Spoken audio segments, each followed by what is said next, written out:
The firebase had been silent for 11 minutes. 11 minutes in a combat zone isn't silence.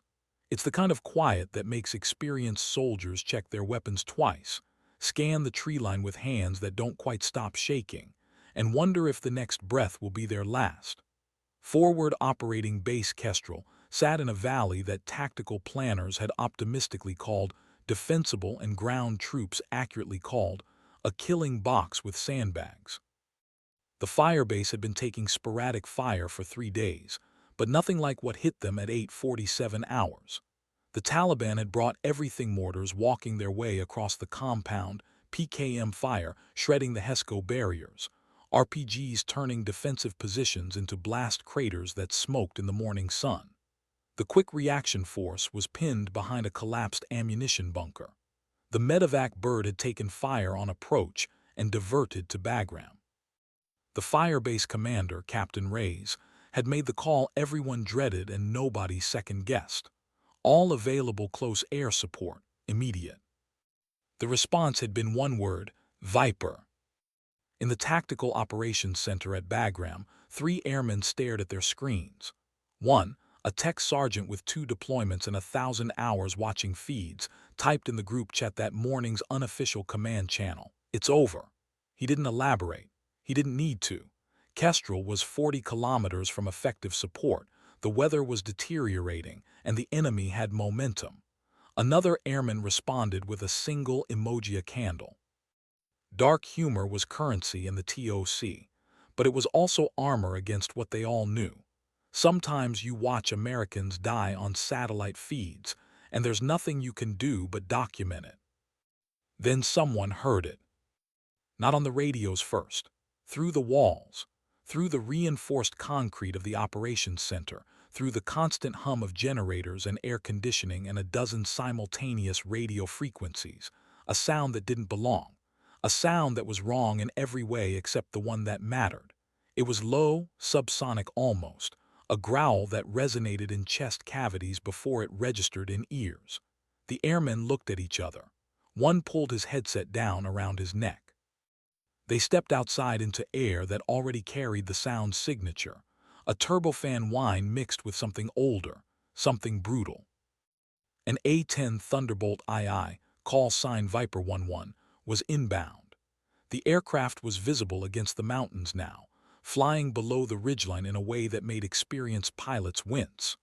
One engine was trailing black smoke that unfurled behind the aircraft like a funeral banner. The other engine screamed at military power, fighting physics and gravity and the accumulated damage of whatever had already tried to kill it. The ground crew at Bagram stopped working. They just stood there, tools hanging loose in their hands, watching something that shouldn't be flying find a way to stay airborne anyway. The pilot's name was Captain Nadia Kavak, but everyone who'd flown with her used her call sign, Actual.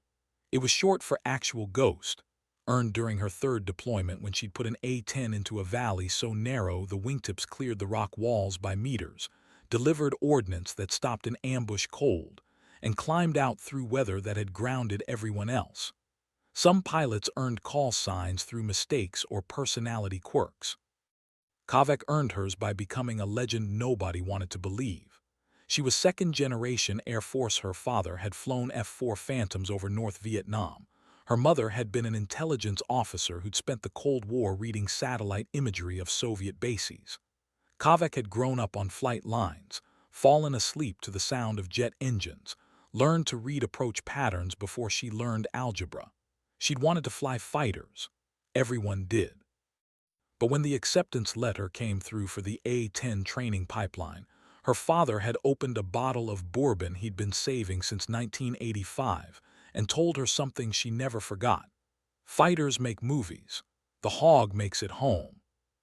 She'd remembered that through 11 years of service, through 4 deployments, through the casual dismissals and the careful redirections, and the dozen small ways the Air Force community signaled that women in close air support roles were temporary guests in someone else's house. Kavak had never argued. She'd simply flown better than almost everyone, maintained her aircraft with fanatic attention, studied enemy tactics until she could predict ambush patterns from terrain alone, and built a reputation on a simple principle. When actual was overhead, people survived. But reputations are abstract until they're tested. And at 8:47 hours on a Tuesday morning in Helmand Province, everything Kavak had built was being tested by a malfunction that should have ended her mission before it started. She'd been en route to Kestrel when the left engine took fire. Not enemy fire, something worse. A catastrophic internal failure, the kind that fills cockpits with warning lights and forces decisions measured in seconds. Standard procedure was immediate return to base. Any reasonable pilot would have executed the emergency checklist, declared the emergency, and brought the wounded aircraft back to Bagram's long runways and crash crews. Kavak had flown the profile 100 times in simulators. She knew exactly what she was supposed to do. Instead, she'd looked at her kneeboard, at the coordinates for FOB Kestrel, at the mission timer that showed she was 7 minutes out, and made a choice that would later be reviewed by a safety board, debated in ready rooms, and studied in courses on command decision-making. She shut down the damaged engine, transferred all power to the remaining GETF-34, and kept flying toward the sound of the guns. The A-10 was designed for this. Built around a 30 GAU-8 Avenger cannon that could shred armor at range, armored with a titanium bathtub protecting the pilot, redundant systems that kept flying when everything else failed. The Warthog was ugly, slow, and brutally effective. Kavak's aircraft, tail number 790, had been in service since 1979. It had flown in Desert Storm, over the Balkans, through both Iraq and Afghanistan. The maintenance crews called it the Survivor because it had taken hits that would have downed modern aircraft and kept flying. Now it was flying on one engine, hydraulics degraded, with a pilot who was about to attempt close air support in conditions that violated every standard operating procedure. Kavak ran the numbers in her head. Single-engine performance in the A-10 was adequate for level flight, marginal for combat maneuvering. She had enough fuel for one gun run, maybe two if she managed energy perfectly. The weather was deteriorating, cloud ceiling dropping, visibility decreasing. She had no backup, no wingman, no second chances. The radio crackled. Viper 11 Bagram Tower, we're showing you single engine, advise you RTB immediately. The tower controller's voice was professional, but there was an edge there. Return to base. It wasn't a suggestion. Kavak keyed her mic. Negative Bagram, Kestrel has troops in contact. I'm 7 mics out. Her voice was calm, almost conversational, like she was discussing lunch options, not flying a crippled aircraft into a firefight. There was a pause, then, Viper 11, understand your intent. Be advised weather is below minimums. We cannot guarantee recovery if you continue. Kavak looked at the mountains ahead, at the smoke rising from the valley where Kestrel was dying. Copy all. Viper 11 continuing to target. She switched frequencies. Kestrel Viper 11, I'm your CAS, give me a sitrep. The response came through automatic weapons fire and something that might have been an explosion. Captain Ray's voice was tight, controlled, the sound of someone managing fear through discipline. Viper, Kestrel, we are danger close on all sides. Enemy in tree line north and east, approximately 200 meters. We have wounded, no medevac available. I need you to make it loud. Kavak checked her altitude, her airspeed, her remaining engine's temperature. Everything was in the yellow or red. Roger, Kestrel. I'll make it very loud. Mark your positions with smoke. She descended below the ridgeline, the A-10 shuddering as wind shear caught the airframe. The valley opened beneath her, and she saw it all in the crystalline clarity that combat brings. The fire base with its shredded barriers, the enemy positions in textbook ambush formation, the narrow margin between friendly and hostile forces that made this the kind of mission pilots have nightmares about. The Taliban had chosen their ground well. They'd waited for the perfect moment. They hadn't counted on actual. Kavak rolled inverted, pulled the A-10 into a diving turn that stressed the single engine to its limits, and lined up her first run. The cannon's targeting reticle settled on the northern tree line. Her finger found the trigger, and in the moment before she fired, in the silence between heartbeats, she thought about all the people who told her she didn't belong here, that women weren't built for combat aviation, that close air support required a kind of aggression she supposedly lacked. She thought about her father's Bourbon toast. She thought about the Americans dying below her. Then she stopped thinking and started fighting. The GAU-8 Avenger cannon fired at 3,900 rounds per minute, but pilots didn't hear it that way. They heard a roar, a deep basso sound that seemed to come from the earth itself, a mechanical god clearing its throat. Each 30 round was the size of a milk bottle. A 2-second burst put 65 rounds downrange. Kavek gave them 3 seconds, walking the fire through the tree line in a line of destruction so precise it looked choreographed. Trees disintegrated. Fighting positions vanished. The enemy formation, which had been coordinated and disciplined, dissolved into chaos. At Fob Kestrel, the soldiers stopped firing. They didn't plan to combat training runs deep, and you don't stop shooting until the threat is eliminated.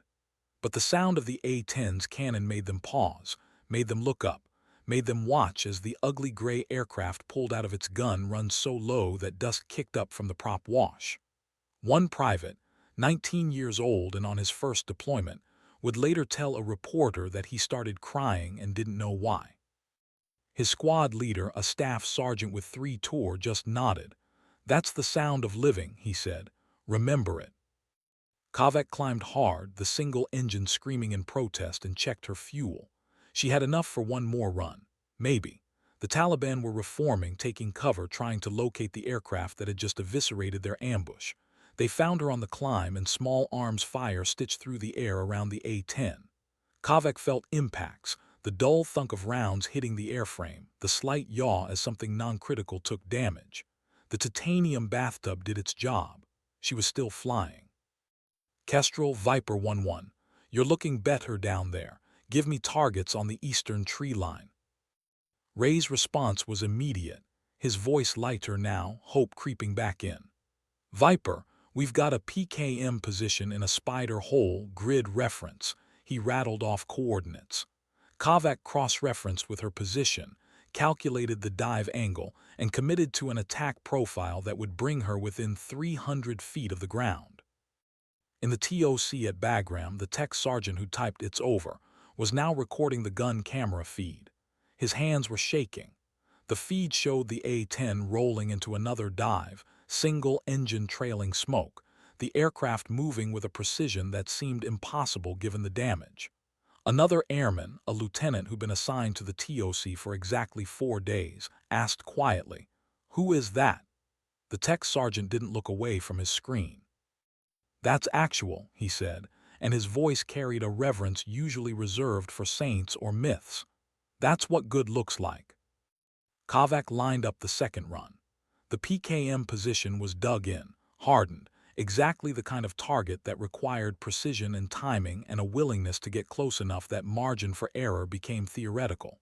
She saw the muzzle flashes, saw the gun crew tracking her approach, and thought distantly that they were brave, stupid, or both. She was all three.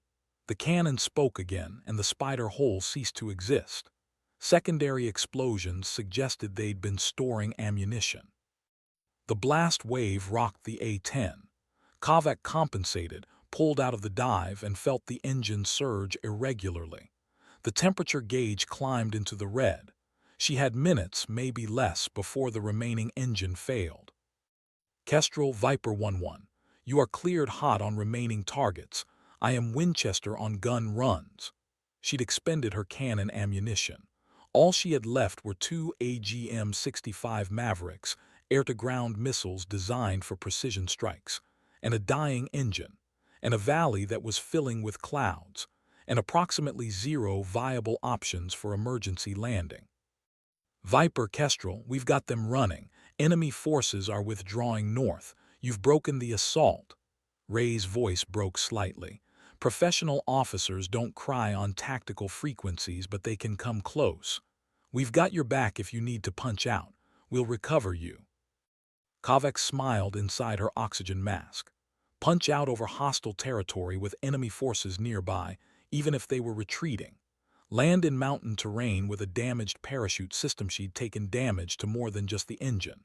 Trust that the Quick Reaction Force, which was currently dealing with casualties and reorganizing defensive positions, could mount a rescue before the Taliban regrouped. The math was bad. The A-10 was still flying, against all odds and several laws of physics. She'd trust the Warthog over a parachute any day. Negative Kestrel. Viper 1-1 is returning to base. You keep your heads down. She switched back to Bagram Tower. Bagram Viper 1-1 requesting priority approach single-engine battle damage. Her voice was still calm, but there was a tension now, the sound of someone running calculations on borrowed time. The tower controller's response was immediate. Viper 1-1 Bagram Tower, you are cleared for straighten approach, all runways available. Crash crews are standing by. How's your fuel state? Kovac checked the gauge. The number was lower than she wanted and higher than she'd feared. Bagram, I've got enough to make the pattern, probably. There was dark humor in that probably, the kind that combat pilots use to acknowledge fear without surrendering to it. The controller, who'd been working Bagram Tower for 6 years and had talked down damaged aircraft before, felt something shift in his chest. This one was going to make it. He didn't know how he knew, but he knew. The mountains passed beneath Kovac's wings. The A-10 flew on, engine temperature climbing, fuel decreasing, the aircraft held together by engineering, maintenance, and will. She thought about her father, about Bourbon toasts and promises. She thought about the soldiers at Kestrel, about the private who was probably crying and didn't know why, about the staff sergeant who knew exactly why. She thought about legacy, about what it means to fly an aircraft older than most of the people you're protecting, to carry forward a tradition of ugliness and effectiveness, to prove over and over that competence trumps expectations. Mostly she thought about landing. One-engine degraded systems, whether closing in. She'd trained for this. Everyone trains for this. Nobody wants to do it for real. Bagram appeared through the clouds, the runways a geometric promise of safety. Kovac began her approach, adjusting trim, managing airspeed, feeling the aircraft respond sluggishly to inputs. The A-10 wanted to rest. She needed it to fly for just a few more minutes. Bagram Viper 1-1, on final. Roger Viper, you're cleared to land, welcome home. There was emotion in the controller's voice now, unconcealed. On the ground the crash crews were positioned. Maintenance personnel had stopped everything to watch. The tech sergeant from the TOC had left his post against regulations, but nobody stopped him and stood on the flight line with the ground crews. The A-10 materialized from the clouds, nose high, single-engine whining, smoke trailing. It looked like something from archive footage, like something that should be in a museum, not flying combat missions. It looked beautiful. Kovac touched down smooth, the main gear kissing the runway with a precision that made the tower controller exhale a breath he didn't know he'd been holding. The A-10 rolled out, slowing, finally stopping halfway down the runway. The engine spooled down. Silence fell, the kind that follows miracles and near misses and moments that change how people think about possible. Kovac sat in the cockpit for a moment, hands on the controls, letting the adrenaline drain. She'd done it. Against procedure, against odds, against the accumulated weight of expectations and doubts. She'd saved Kestrel. She'd brought the Warthog home. She'd proven again that competence is the only argument that matters. The canopy opened. Kovac climbed down, her legs unsteady, her flight suit soaked with sweat. The ground crew surrounded the aircraft, assessing damage, shaking their heads in disbelief. The A-10 had taken hits, 23 in total, they'd count later, 23 rounds that should have ended the mission. The tech sergeant approached her, the one who typed "it's over" in the chat. He looked at Kovac, at the aircraft, back at Kovac. He wanted to say something meaningful, something that captured what he'd witnessed. He settled for the truth. "Ma'am," he said quietly, "that was the best flying I've ever seen." Kovac smiled, tired and real. "It's what the Hog does," she said. "Makes it home." News of the mission spread through Bagram by evening, through the broader theater by the next morning, through the Air Force community within days. The gun camera footage was reviewed, analyzed, forwarded up chains of command with increasing levels of wonder. The safety board convened to investigate Kovac's decision to continue the mission on one engine. They reviewed the tactical situation, the risks, the outcomes. They concluded that she'd violated standard operating procedures, endangered her aircraft, and made a decision that should be held up as a case study in sound judgment under pressure. The report included a recommendation for recognition. Within weeks, Kovac was awarded the Distinguished Flying Cross. Within months, her story was being told in ready rooms and classrooms, taught at weapons schools and tactical development programs. The A-10 community, which had always known Actual's reputation, watched with satisfaction as the broader Air Force caught up to what they'd understood for years. But something else happened, something less formal and more important. The ground crew at Bagram, the maintainers who kept the A-10 fleet flying, adopted Tail number 790 as their personal project. They christened it Ghost Protocol in honor of Kovac's call sign. They repaired the battle damage with care that bordered on reverence. They painted a small silhouette on the nose for each life saved at Kestrel 23 marks, one for each soldier in the firebase. And they made a tradition of it. Every A-10 that returned from a successful mission where the pilot made the hard call, flew the dangerous pattern, brought everyone home, those aircraft got the same treatment. The tradition spread. Other bases adopted it. Within a year, A-10s across the theater carried the marks of missions where someone had decided that procedure was less important than people, that regulations existed to guide decisions but not override judgment, that sometimes making it home meant first making sure everyone else could. Fob Kestrel survived that day and many others. Captain Reyes wrote a letter to Kovac, personal and direct, that thanked her in language that stripped away military formality and spoke to the simple mathematics of life and death. "You gave us a tomorrow," he wrote. "We won't forget." The private who'd cried on the firebase, who'd heard the sound of living, finished his deployment and came home to Virginia. He'd tell the story at family gatherings, to friends, to anyone who'd listen. Details would blur over time. The exact coordinates, the specific weapons employed, the technical aspects of single-engine flight. But the core remained clear. There had been a moment when everything was ending, and then an A-10 screamed low with engines dying but alive, and everything changed. The tech sergeant who typed "It's over" requested a transfer to A-10 maintenance. He spent the next 3 years working on the aircraft he'd watched save lives. He learned their systems intimately, understood their capabilities, respected their limitations. He became one of the best maintainers in the Air Force, and when people asked why he'd specialized in such an old platform, he'd pull up the footage from that Tuesday morning and let it speak for itself. Some things don't need explanation. Some things just need to be witnessed. Kovac continued flying. She completed 2 more deployments, trained new pilots, and eventually moved to a staff position where she influenced close air support doctrine for the entire Air Force.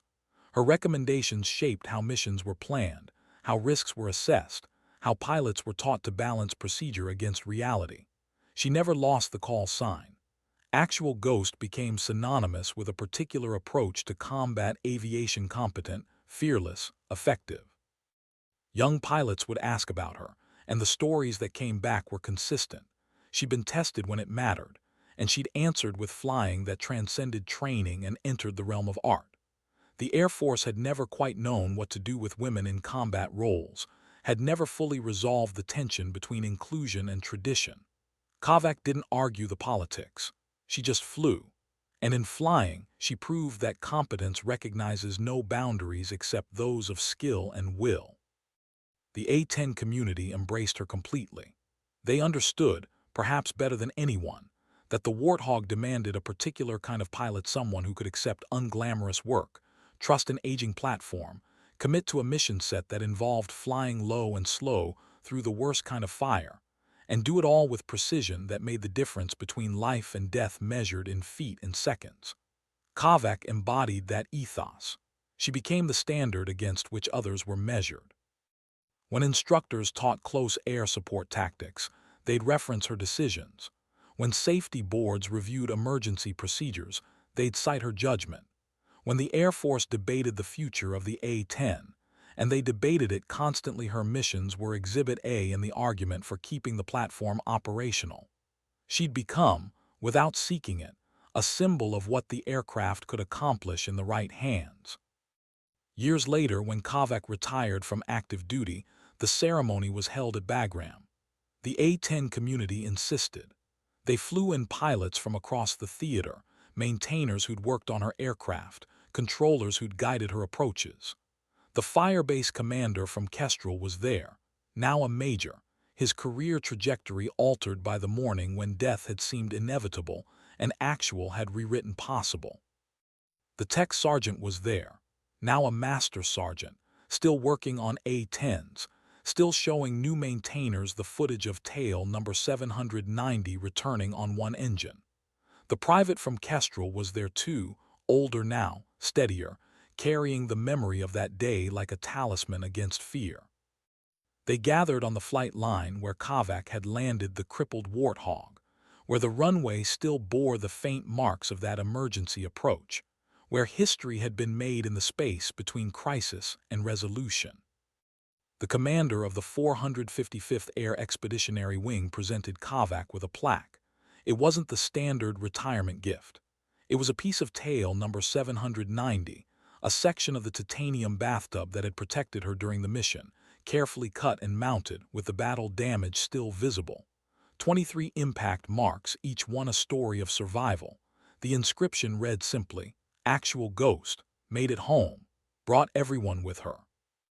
Kavak accepted it without tears, without theatrics, with the same calm competence she'd shown in everything. But her hands trembled slightly as she held it, and those who knew her well saw the emotion she wouldn't speak. She gave a short speech. She talked about the A-10, about its ugly beauty and brutal effectiveness. She talked about the maintainers who kept the fleet flying against impossible odds and tight budgets. She talked about the mission, about the responsibility that comes with close air support, about the weight of knowing that people are alive or dead based on your decisions. She didn't talk about being a woman in a male-dominated field, didn't discuss the barriers she'd faced or the doubts she'd overcome. She didn't need to. Standing there in her flight suit with her record speaking for itself, she was the argument complete. The speech ended with words her father had told her, bourbon-toasted wisdom from another generation. Fighters make movies, the hog makes it home.